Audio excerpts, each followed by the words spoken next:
Dear student, now we are going to study about topic circle practice set 3.5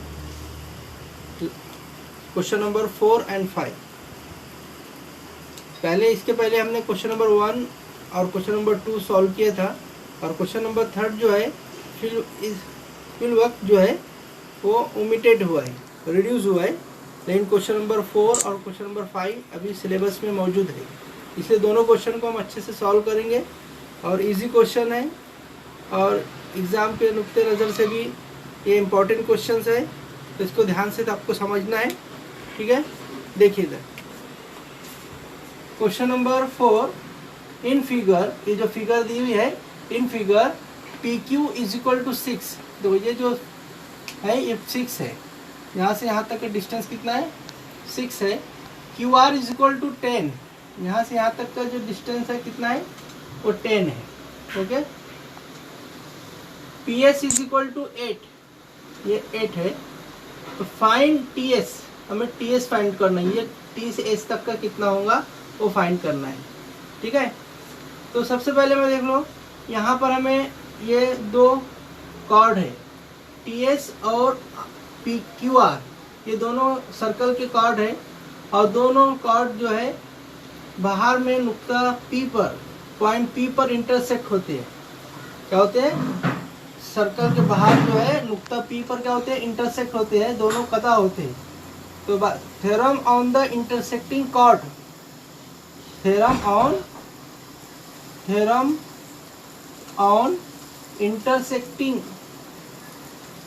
intersecting chord क्या होता है? ये intersecting cord PS, ठीक है, PS into PT is equal to first point to second point PS into PT, first into third, PS into PT, फिर इधर आ जाएंगे वैसे सेम PQ इंटू PR।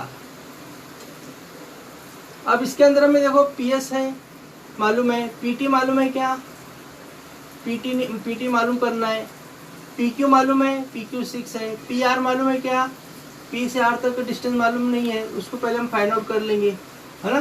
तो PR इज इक्वल टू क्या हो जाएगा P dash Q dash R, है ना। तो PR is equal to PQ plus QR। PQ कितना है 6 प्लस 10 कितना हो गया 16। तो PR इज इक्वल टू कितना आ गया 16। तो यहाँ पर इसकी वैल्यू की ज़रूरत पड़ेगी। तो अब PS कितना है 8, PT फाइंड आउट करेंगे, PT भी फाइंड आउट करना है अपने को, और PT मालूम होने के बाद फिर हमें TS फाइंड आउट करना है। TS डायरेक्ट फाइंड आउट नहीं होगा, पहले PT मालूम करना पड़ेगा आपको। PT मालूम होने के बाद फिर आप TS निकाल सकते हैं ये वैल्यू। तो PQ कितना है, PQ हमें दिया हुआ है देखो 6 है। PR कितना है, PR 16 निकाले हमने। तो PT is equal to 6 into 16 upon 8 को इधर डिनोमिनेटर में ला दिए। तो 8 1 जा 8 2 जा 16, 6 इंटू 2 कितना हो जाता है 12। तो PT कितना हो गया 12 आ गया। तो PT हमारा 12 आ गया। अब हम इसको यूज करके हम क्या निकालेंगे TS। तो T dash S dash P, T dash ऊपर का देखो point S lies between point T and P। तो इसका क्या हो जाएगा TS plus SP is equal to PT। TS plus SP is equal to PT हो गया। अब TS फाइंड आउट करना है।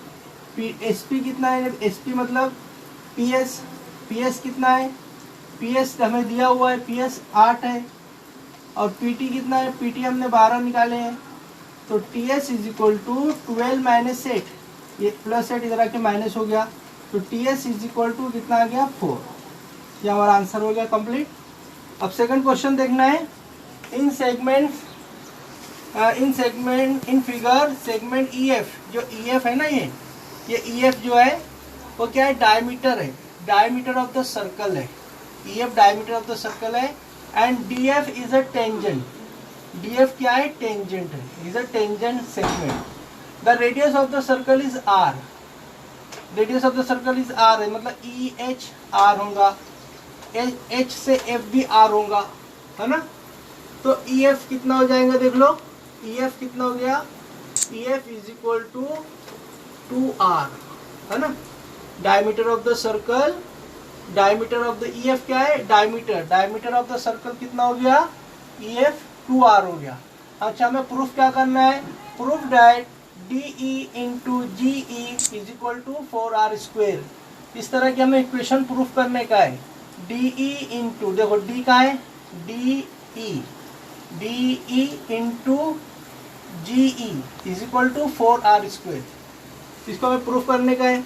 तो देखो अभी हमें सबसे पहले क्या दिया है, ये डीएफ जो है ना, ये डीएफ टेंजेंट सेगमेंट है, segment DF is a tangent segment, ये टेंजेंट है। और डी क्या है, सेकेंड है, क्या है, सेकेंड। इस सर्कल में डीएफ क्या है, टेंजेंट ऑफ द सर्कल है, और डीई क्या है, सेकेंड है। तो बाय थ्योरम ऑफ, हाँ, by the theorem of tangent secant, by the theorem of tangent secant segment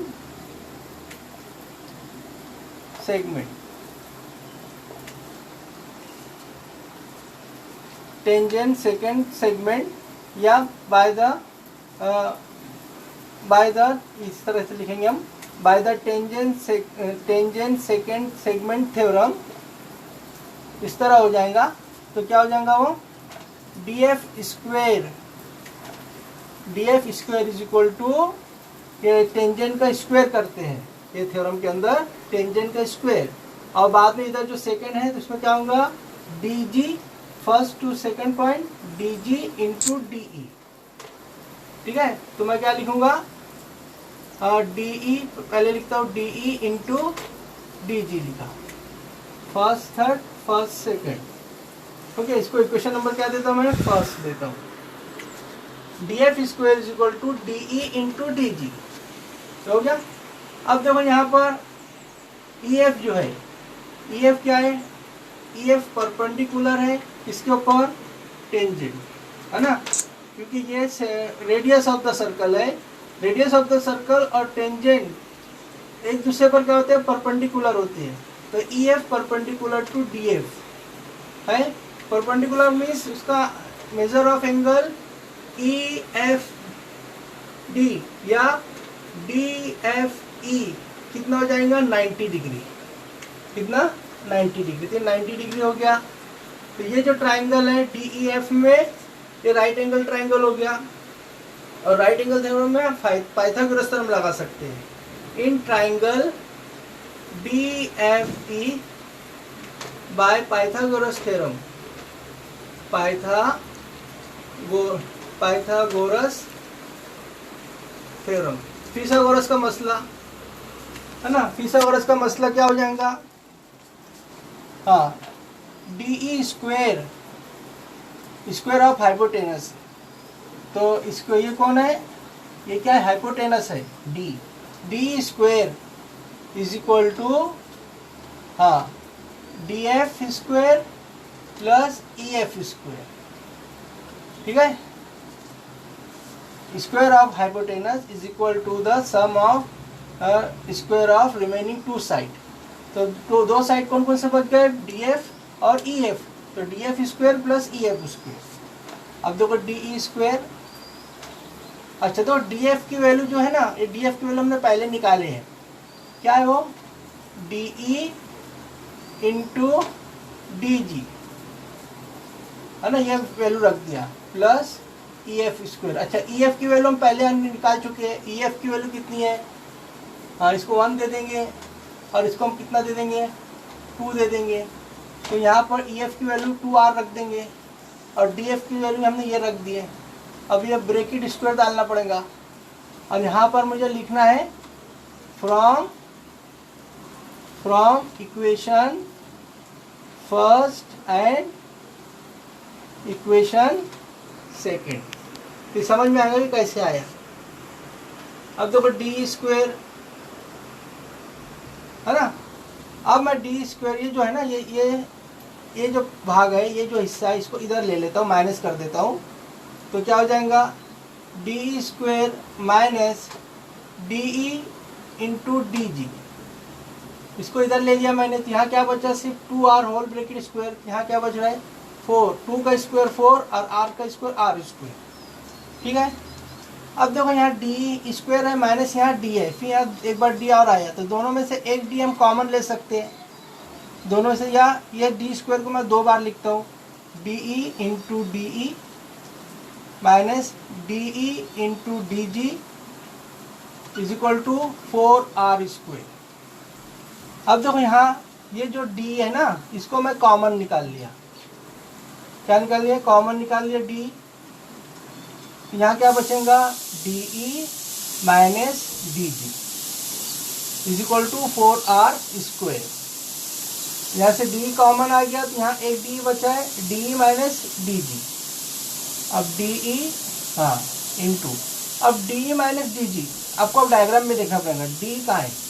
देखो ये डी ई है, ये पूरा ये जो है ना इतना, ये जो इतना हिस्सा है डी से ई तक, ये हिस्सा ये डी, उसमें से क्या माइनस कर देना है आपको, उसको माइनस कर देना, डी जी को माइनस कर देने का। तो डी जी को निकाल दिए तो क्या बचेगा आपका, है ना, डी ई में से आप डी जी निकाल दिए तो क्या बचेगा, जी ई बचेगा, जी ई। तो हम इसकी जगह क्या लिखेंगे, डी ई माइनस डी जी को हम क्या लिखेंगे, जी ई लिखेंगे।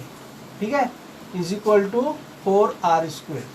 देखो अब मैं ये प्रूफ करना था, d into D G, D into G E is equal to 4r square. हाँ, ये अपना प्रूफ हो गया, है ना, नोट डाउन इट।